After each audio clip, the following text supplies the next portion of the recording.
역대하의 여호람 왕에 대한 기록은 열왕기에 비하면 거의 2배나 길게 기록되었습니다. 그의 악행을 적나라하게 폭로하고 있기 때문입니다. 그는 유다의 5번째 왕에 올라 32살부터 단독으로 통치하였는데 그 기간이 겨우 8년밖에 되지 않았습니다. 선왕들이 통치했던 기간에 비하면 턱없이 부족한 기간입니다. 또한 그는 죽을 때 창자가 몸 밖으로 튀어나와 괴로워하다가 비참하게 죽었다고 말합니다. 도대체 그가 행한 악한 일이 무엇이었길래 그의 마지막이 이랬을까요? 오늘 본문은 역대하 21장 2절부터 20절입니다. 묵상 제목은 불치병입니다. 먼저 2절부터 4절에서 여호사밧의 아들 여호람은 왕위에 오르자 왕권을 견고히 하기 위해 자신의 동생들과 신하 몇 명을 죽였습니다. 그러나 이 부분이 열왕기에는 기록되어 있지 않습니다. 그가 이런 악한 길을 가게 된 이유를 5절 이하에서 설명하고 있습니다. 그가 북이스라엘 아합의 딸 아달랴와 혼인을 맺었기 때문입니다. 6절에서 그의 이런 혼인 때문에 북이스라엘 왕들이 갔던 악한 길을 갔다고 말합니다. 그럼에도 불구하고 하나님은 다윗과 맺은 영원한 언약 때문에 그를 멸망시키시지는 않으셨습니다. 그러나 이런 그의 악행 때문에 나라가 평안하지 못했습니다. 반란이 자주 일어났습니다. 8절부터 11절은 에돔이 유다의 반기를 들고 왕을 따로 세운 일을 말합니다. 원래 에돔은 다윗 당시 유다의 속국이었고 유다에서 파견한 섭정 왕이 다스렸습니다. 그런데 여호람 왕 때 그들이 반란을 일으켰습니다. 이를 진압하기 위해 여호람은 출전했으나 에돔 군대에 포위당해 죽다 겨우 살아났습니다. 결국 에돔 진압은 실패하고 말았습니다. 또한 10절에 림나 성읍도 반란을 일으켰습니다. 뒤에 보시면 유다 근처에 림나가 있는 것을 우리가 확인할 수 있습니다. 림나는 유다 지파에게 분배된 땅이었는데 나중에 제사장 자손의 성읍이 되었습니다. 그런데 그 유다 땅에 속한 제사장 성읍이 반란을 일으켰다는 것은 얼마나 나라가 평안하지 못했는지 짐작할 수 있는 부분입니다. 이런 모든 반란의 이유를 10절, 11절에서 밝힙니다. 외부적으로 보기에는 정치적 반란이었지만 근본적인 원인은 여호람 그 자체에 있었습니다. 그가 조상의 주님인 하나님을 버렸기 때문입니다. 11절에서 그는 아버지 여호사밧이 무너뜨린 산당을 다시 세워 백성들이 우상 숭배를 하는 그 길을 열어주었습니다. 아마도 그의 아내였던 아달랴가 우상을 유다에 들여오는데 큰 영향을 끼쳤을 것입니다. 이런 것을 보면 아무튼 결혼을 잘해야 한다는 생각이 듭니다.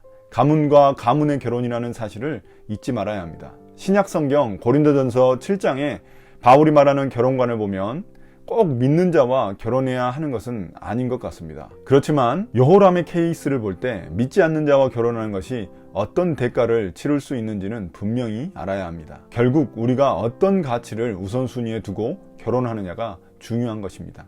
이제 12절 이하는 선지자 엘리야의 편지를 통해 하나님의 심판을 예고합니다. 원래 엘리야는 북이스라엘 선지자인데 유다에게 편지를 써서 심판을 예언하는 게 참 독특한 부분입니다. 또한 이 단락에서는 지금까지 여호람이 행했던 잘못된 일들을 요약적으로 제시하고 있습니다.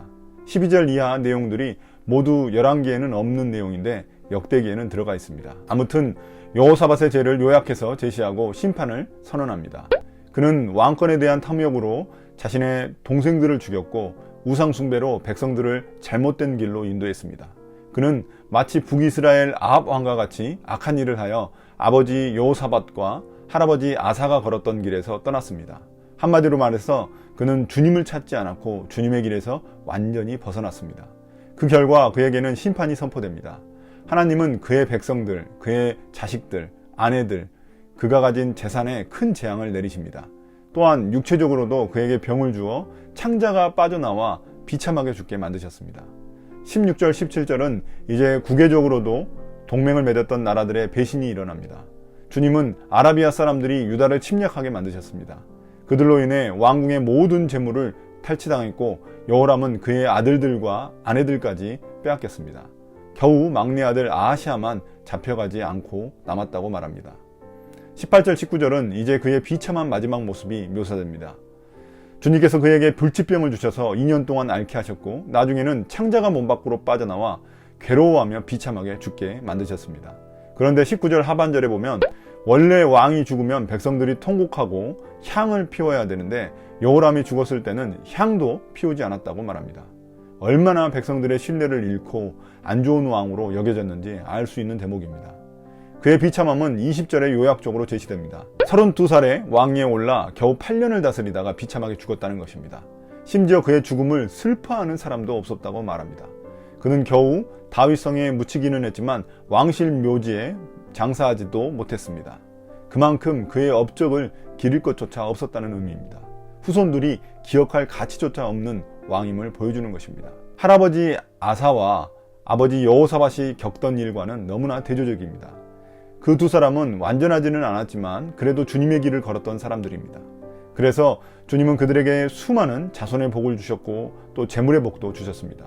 나라도 튼튼히 세워주셔서 평안하게 나라를 유지할 수 있었습니다. 반란과 전쟁이 없이 오랫동안 유다를 통치할 수 있었습니다. 심지어 불순종했을 때에도 부르짖으면 주님께서 그들의 목숨도 지켜주셨습니다. 그런데 그는 완전히 정반대입니다. 나라는 반란이 일어났고 외부에서 적이 침입해서 가지고 있었던 것도 다 빼앗겼습니다. 아내와 자손들도 모두 잃었습니다. 심지어 자신도 일찍이 불치병을 얻어 비참한 모습으로 통치 8년 만에 인생을 마감했습니다. 이런 그의 전체적인 삶을 볼 때 그의 진짜 불치병은 하나님에 대한 불신이었다는 생각이 듭니다. 이런 대조적인 모습은 우리에게 어떤 길을 걸어야 하는지 너무나 선명하게 보여줍니다. 저는 오늘 말씀을 보며 여호람의 8년의 통치는 하나님의 인내의 기간이었다는 생각이 들었습니다. 주님은 오랫동안 그를 기다리셨는데 그는 결국 돌이키지 않았습니다. 그래서 더 이상 놔뒀다가는 더 안 좋은 꼴만 보실 것 같아서 데려가신 것이라는 생각이 들었습니다. 다시 한번 깨닫게 되는 것은 하나님이 우리에게 완벽한 모습을 원하시는 것은 아니라는 것입니다.